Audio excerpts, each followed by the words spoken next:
Allô? Je souhaite aborder aujourd'hui un élément très important en matière de stress et de pression au travail. Je veux parler ici de votre souci de performance. Assurément, l'élément qui crée le plus de pression sur vos épaules, c'est votre propre souci de performer. Donc, vous êtes votre pire ennemi en matière de stress au travail. Ce que je veux vous amener à prendre conscience ici, que dans la très grande majorité des cas, vous-même, vous vous mettez plus de pression, vos attentes sont plus élevées que les attentes des gens qui vous entourent. Là, je veux parler du travail, des collègues, des supérieurs, mais aussi à la maison, conjoint, conjointe, les enfants, on veut toujours en faire un petit peu plus. Je vous partage quelques petits trucs très simples qui vont vous permettre de tranquillement prendre conscience que, on peut peut-être faire les choses différemment, puis que ça crée toute une différence sur la pression sur vos épaules. Premier point, finalement, premièrement, vous posez la question, est-ce que ce qui se passe, c'est plate ou est-ce que c'est fatal? C'est plate de ne pas manger un bon repas bien équilibré en famille. C'est vrai, c'est plate, c'est pas ce qui est souhaitable, mais est-ce que c'est fatal? Fait que peut-être qu'on peut se permettre une fois de temps en temps de ne pas faire un repas pleinement équilibré, mais avoir un petit peu plus de temps en journée pour profiter pleinement, puis être en mesure de faire tout ce qu'on a à faire. Donc, est-ce que c'est plate ou est-ce que c'est fatal?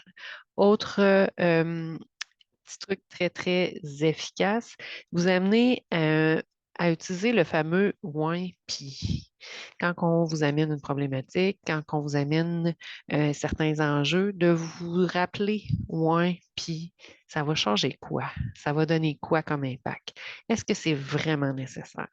Donc, le fameux WIMPI peut être abordé à différentes sauces. Je vous donne le défi de simplement l'essayer. Vous risquez fort bien de l'adopter. Autre point ultra important, c'est de prendre le temps de valider dès le départ. Est-ce que c'est vraiment à faire? Est-ce qu'il faut absolument faire la tâche? Est-ce qu'il faut absolument mettre tout ça en place? Ou est-ce que ça serait idéal? Peut-être qu'on peut se permettre de reporter certains trucs, puis il ne faudrait pas de façon régulière prendre pour acquis. Donc, il faut tout le temps faire des choses. Donc, est-ce que c'est vraiment à faire ou est-ce que c'est idéal? Dernier point ultra important, je vous amène la nuance entre être excellent, excellente ou être parfait. La notion de perfection, c'est vraiment, vraiment une pression à un niveau supérieur. Donc, j'aimerais vous amener à utiliser davantage le mot excellent. Vous êtes des excellents parents, vous êtes des excellents conjoints, conjointes, des bons parents, d'excellents accompagnateurs, d'excellents professionnels, mais est-ce que parfait est vraiment le mot approprié? Je ne suis pas convaincue.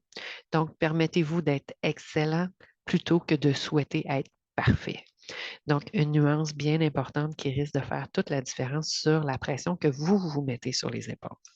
Donc, peut-être un sujet qui vous interpelle, quelque chose qui fait partie de votre quotidien pour lequel vous aimeriez échanger avec nous, mais n'hésitez pas à prendre contact avec nous. Ça va nous faire plaisir d'échanger. Sur ce, je vous souhaite une excellente journée.